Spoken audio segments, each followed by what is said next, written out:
Am I the jerk for slapping a little child after she tried to unalive my dog as revenge simply because I didn't get her the right doll for Christmas last year? Here's what happened. Also, this story came from the Am I the Jerk podcast subreddit. Check the links in the description if you would like to submit your own stories. So I'm a 21-year-old female and I'm engaged to my fiance who's 25 years old. We live within a 70-mile radius of almost my entire family. I have a 2-year-old Australian shepherd named Heather who is the light of my life and has essentially saved my life multiple times. She is 50% blind, but this has never been a problem. Last month, a family reunion was hosted at my house, which my almost sister-in-law attended along with her husband and 2 children. Her younger child, we'll call her Stacy, that's not her real name, is 9 years old and extremely intelligent. Stacy is an A+ student and never does anything stupid or without reason. At the beginning of the event, Heather will leave my side and walk around sniffing everything before settling back down close to me after about 10 to 30 minutes. Almost an hour had passed since I had welcomed all my guests to this family reunion, and Heather was still absent. I wouldn't usually worry, but since there were many children present, I decided to look around. I was completely appalled by what I found. I was wandering into the basement and was about to leave when I heard a faint whimper. After a moment of tracking the sound, I opened an airtight plastic box to find Heather inside looking strangely tired, meaning that she had been in there for a while. I take Heather out and look around only to discover Stacy hiding under a table. I drag her out and I ask if she did this. She responds by giggling and saying, "Yes, I did." I hold back my tears and my anger. My best friend could have passed away. I asked if she knew the box was an airtight box, and she said, and I quote,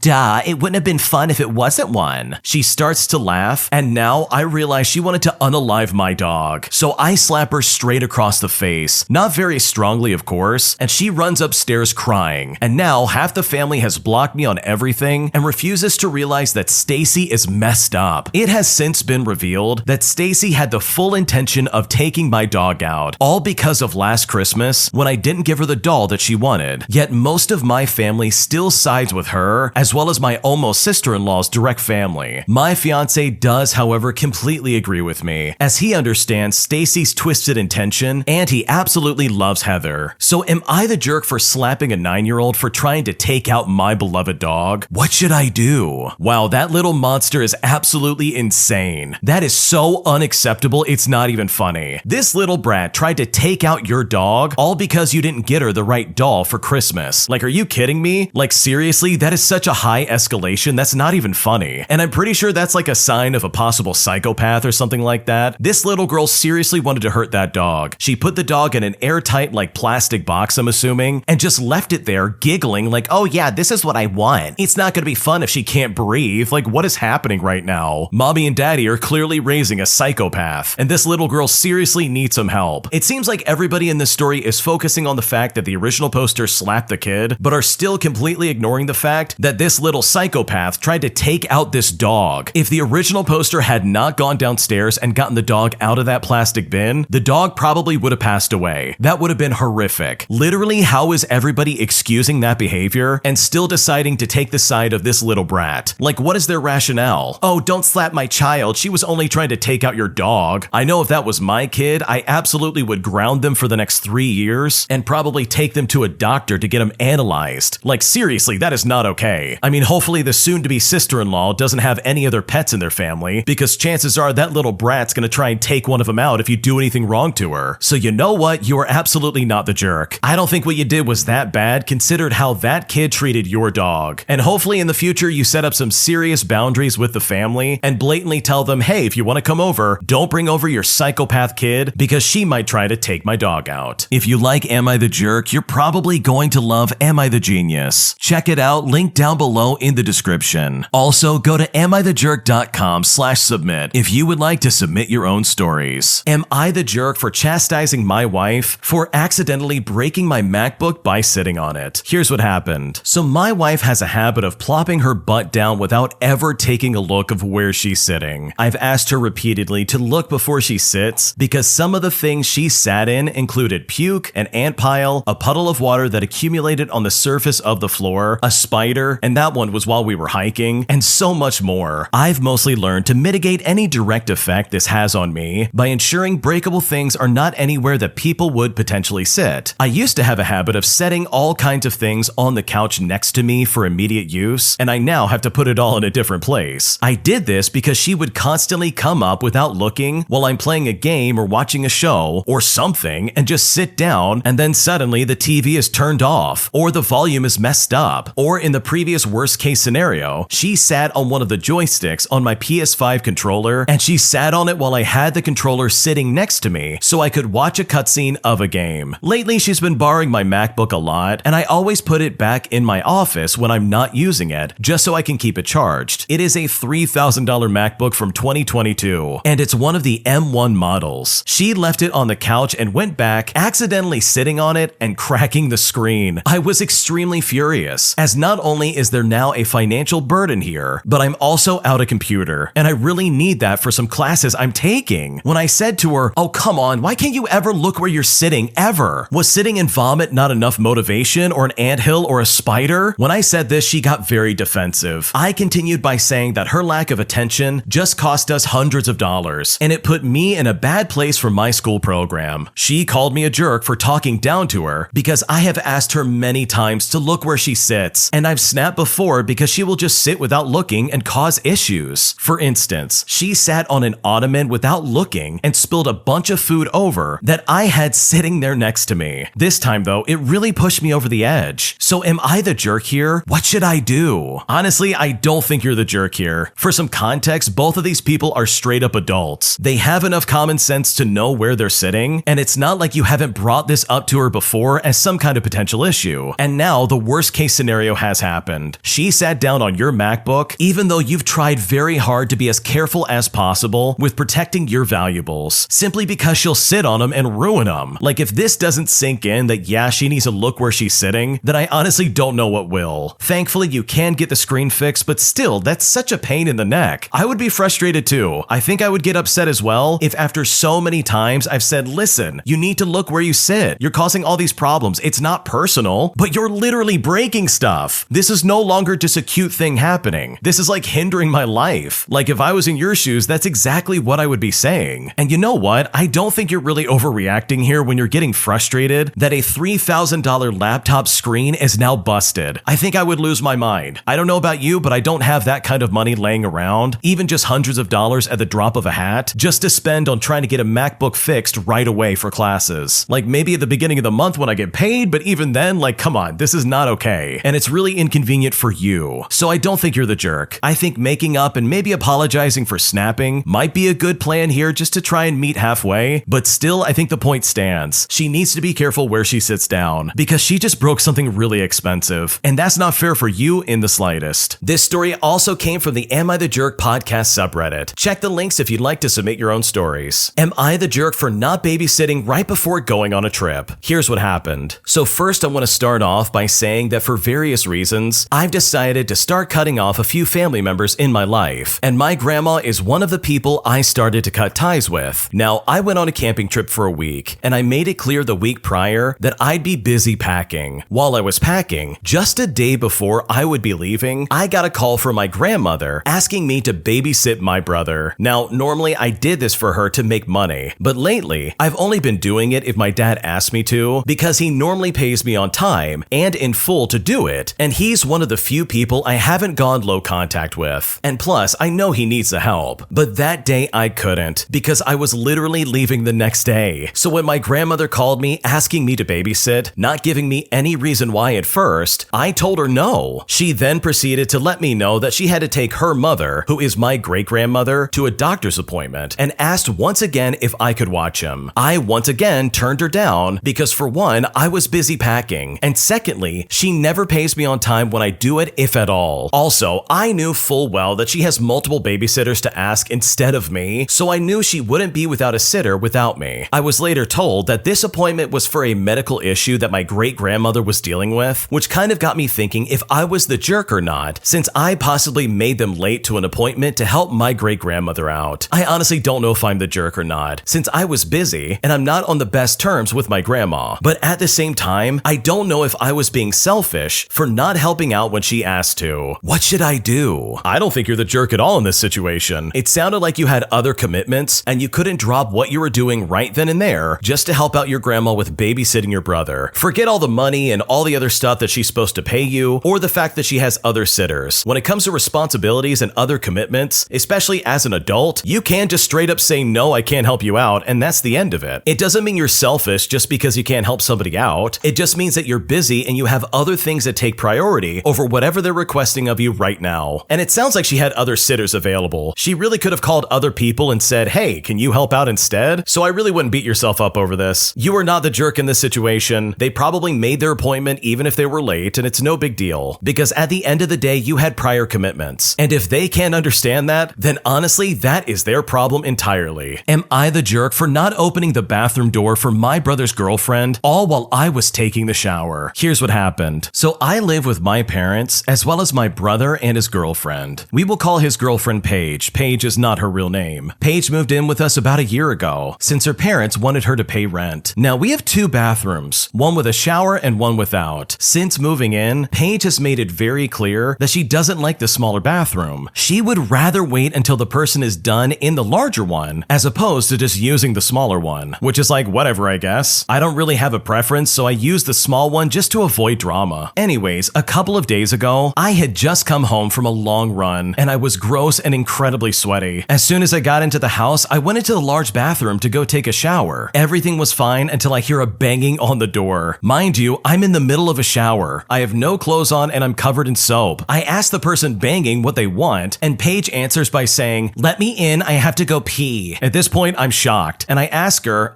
is the other bathroom being used? But she just sighs and says to me, "Just let me in." I tell her no, and that she can either use the other bathroom or wait until I'm done. She then starts banging on the door and cursing me out, and this goes on for about 5 minutes. But I just tune her out and I continue my shower. When I was done, I just assumed she relented and used the other one, but instead, I was met with a warm, wet surprise when I stepped into the hallway. That's right, Paige had gone to the bathroom on the floor and didn't even clean it up. I am now angry. Not only did she completely bother me while I was in the shower, but now she left a disgusting mess that could have been avoided if she just used the other bathroom. I stormed to her and my brother's room, and we got into an argument. And the basic outline of it was that this wouldn't have happened if I had just opened the door. And this was my brother as well as Paige actually saying this. So I said, "Listen, you were invading my privacy and you left a big, gross mess." Paige ended up telling my parents everything except for going to the bathroom on the floor. They were apparently on my side to begin with, but when I told them that final detail, they were livid. They almost kicked her out right then and there, but after they calmed down a little bit, they told her that she would have to find somewhere else to shower because she was no longer allowed to use the big bathroom. Now my brother's not talking to me, and his girlfriend is telling everybody that I was a manipulative jerk who almost made her homeless. I don't think I was the jerk here, but maybe she was right. What should I do? You are not the jerk, and she is absolutely not right. I am so glad your parents saw exactly where you were coming from. She went to the bathroom on the floor, like straight up just on the carpet basically. And that's because you wouldn't let her into the bathroom while you were showering. That is straight up weird. Paige does not sound like a good person, and it kind of makes me believe that maybe she moved out for other reasons besides rent. Maybe her parents were tired of her pulling stuff like this on a daily basis. And while I'm glad that your parents are on your side, I am so disturbed that they did not kick her out right then and there. Like seriously, that is unacceptable. In no universe is it ever okay for somebody to do that in anyone's home. You go to the bathroom in the toilet. You don't go to the bathroom on the floor in protest, just as some kind of like weird revenge, just to get back at someone for not letting you in the bathroom. Like that is crazy to me. And if I was in the parents' shoes, I would have kicked her out and said, "Nope, you gotta go." So no, you're not the jerk. Your brother's an idiot. And if anything, he's probably horrified and embarrassed for the way his girlfriend acted. And if your girlfriend really wants to spread false rumors about you, just tell everybody the truth of what she did. And that instead of going to another bathroom to take care of her business, she decided to squat down and go to the bathroom on the floor like a dog, and then just sit back and watch people's reactions. Because I'm willing to bet they're gonna take your side pretty quickly. Am I the jerk for choosing to leave my son's wedding early, despite the fact that I told him ahead of time that I would be doing that? Here's what happened. My son Alan has just recently gotten married to his wife. I love them both very much. It's also relevant to mention that I really dislike parties and large gatherings. I'm not sociable at all, and I really dislike all of them. So I was kind of a downer when I heard that my son and his wife were getting married and that they were going to have a wedding with around 150 people. I told my son ahead of time that I would probably probably leave early and that me and the rest of our family would take 2 cars so that they could stay if they wanted to. And he looked like he didn't much mind it at the time. So at the wedding itself, after the ceremony, I basically told him that I was glad and it looked great, but I was going to go home. He asked if I was going to at least stay for the cake or for the food, but the food didn't really look all that appetizing to me, so I told him I was just gonna leave. He said, alright, whatever, just go. And I went back to my table and I got my stuff. I told my wife and she said she didn't feel comfortable driving back alone as the venue was very far from us and the roads there were not great. I said in that case, she could come with me, and after some hemming and hawing, she agreed. So both of us left and we were on our way. Then 2 days later, my son's new wife bombarded me and my wife with messages that she was disgusted with us, saying horrible things about us and insulting us as people and as parents. It was really just sickening. I told her off and asked her why she thought it was okay to talk to her in-laws like that, and she said that us leaving ruined the wedding for her son and that he was upset for the rest of the night. She continued to berate us, but I politely told her to leave us alone, and then I called my son, mainly to inform him that his wife had a temper and he should know about it ahead of time. When we talked about it, he basically started berating me too and said things like, "You always do this," as well as "just leave me alone," all before hanging up on me. I feel like I'm justified since I told him ahead of time that I wasn't gonna stay. But am I the jerk here? What should I do? Wow, you are definitely the jerk here. You left your son's wedding early. You didn't even feel the need to stick around and try and show some kind of support. You thought about your own comfort and what you wanted and decided, you know what, I'm gonna go home and just spend time at my house. Like seriously, how selfish can you possibly get? This is the one day where your son really needed you there, and instead, you decided to think about yourself and your own needs at once. You very easily could have sat in the corner and been on your phone. You could have at least had a presence there at that wedding, but you decided, okay, ceremony's over, gotta get home and make my own food. Like seriously, you sound like an awful parent. And you know what? Your son probably did see this coming, because from the sounds of it, it kind of seems like you've done this to your son throughout his entire life. Like, can't you see that this is seriously a problem? I mean, you didn't even stay for the meal that they paid for. Like, that is such a disgusting lack of love and respect for you as a parent. It's not even funny. And you also basically forced your wife to leave as well, even though your wife probably didn't want to leave. And now when you get confronted by his wife, who doesn't have a temper by the way, as she was literally just defending her husband, you have the audacity to try and flip the script and be like, wow, I'm the victim here. You're not the victim here. You're the assailant. What you did was very selfish, and you absolutely need to apologize. So in my opinion, yes, you are the jerk. That was so inappropriate, and you have burned a serious bridge in your son's life. My daughter stood up to her bully and put her in her place after this brat tried to mock my daughter and my son for being adopted. And now I'm not sure if my daughter's the jerk or if she might have taken things a little too far. Here's what happened. So, according to my daughter, this happened last week, but I just heard about it now. For context, I have 11-year-old twins, a boy who we will call Leo and a girl who we will call Libra. Both of their names are fake. They are adopted as I am single, and they look absolutely nothing like me. They are both blonde with gray eyes, and I have dark hair with brown eyes. Now, they know they are adopted, but they don't care. However, they are in middle school, and this is the age of the most discrimination, at least according to my own experience. Now, here is where the trouble starts. Libra looks like a very quiet kid, but she will fight to the end to defend her brother, who is shy and non-confrontational. They have a classmate who we will call Julia, and Julia is one of those classic wannabe popular middle school girls. You know the type. She thinks that she is the most important person in the world, and the one thing that she can't stand is being told that she's not. Unfortunately, they are on the same bus, and this is where our story takes place. Libra and Leo are sitting next to each other in the seat, and Julia is 2 rows behind them, nose in her phone. Suddenly, one of Julia's friends whispers something in her ear and then points to Leo. So Julia walks up to him and says, "Why are you sitting next to that dweeb? She wears nerd glasses and is ugly." And she's talking about Libra. Leo says hesitantly, "'Cause she's my sister." Julia then literally replies the meanest comment I've ever heard. I swear my blood was boiling when Libra told me what she said. This little brat said, "No, she is not your sister. You are adopted. That means you don't have a family." This then brought about a shocked silence. "Your mom does not look the same as you, so you can't be related. You will never be as awesome as me because you don't have a real family." Libra responds to this with the most awesome insult I've ever heard in a while. "You know what, Julia? You remind me of a dandelion in a field of dandelions. You know why? Because a flower on its own is nice, but when it's put in a group of its own kind, it will stand out more than a single drop of water in the ocean. emotion. You say you are beautiful and amazing because you straighten your hair, you slather on makeup, and your pants are too short for you. That may be friends when you are friends with dweebs like me, but in a sea of made up and fake girls just like yourself, you are insignificant, barely noticeable. You pretend others are beneath your gaze while you yourself are immemorable. To me and my brother, you matter no more than a speck of dust. After that, there was a lot more silence, and this is where I think Libra might have taken it too far. She actually spit at Julia. Yep, a big glob of spit right on her shiny new Converse. Julia just started sobbing like crazy. She went back to her seat, where even her friends scooted away from her. After Libra told me this, I was simultaneously laughing and worried, because I really didn't think that she would go as far as spitting on Julia's shoes. She also told me that she used dandelions as an example because they are toxic on the inside. But that begs the question, is my daughter a jerk for the way she talked to this bully? No, your daughter's not the jerk. She seriously said exactly what needed to be said. People like this who act like they're better than other people and put down others just because they're adopted, like first off, who cares? And secondly, that's just such a dumb insult in and of itself. These kids know they're adopted and they love their parents regardless. And the fact that this Julia kid would suddenly be like, yeah, you're adopted, you don't have a family. That is such a toxic thing to do, and I would not blame your daughter for doing that in the slightest. So no, she's not the jerk. She might get in trouble at school, but honestly, who cares? That little brat crossed the line, and she has no business talking to anybody in that way. Thanks for watching. When you subscribe, make sure to hit the bell to turn on notifications so you never miss a video. To finish listening to all the stories, check out the playlist at the top of the description. And if you want some vibey music to put on in the background, check out easymode. If you like Am I the Jerk, check out Am I the Genius. Everything will be linked in the description.